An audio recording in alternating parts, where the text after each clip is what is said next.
High, আজকে আমরা আলোচনা করব এই অঙ্কটি, পার্সেন্টেজের এই অঙ্কটি 220 20% ইজ ইকুয়াল টু কত। এটা দুরকমভাবে করা যায়। আমি প্রথমে বড় আকারে করব, তারপর কোনো কিছু না করে খাতা পেন না ছুঁয়ে কীভাবে অঙ্কটা করা যায় সেভাবে করব।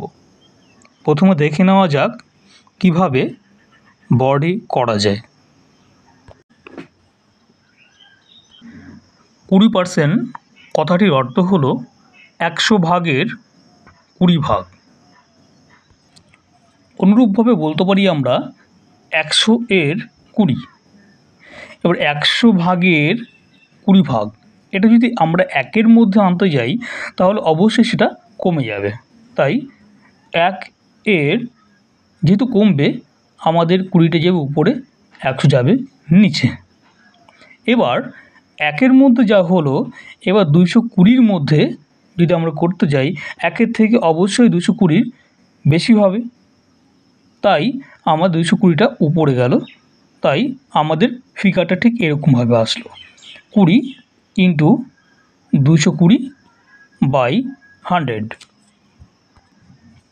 আমরা কাটাকাটি করে দিলাম,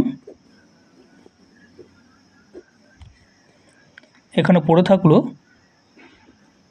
44। এটাই হলো আমাদের উত্তর।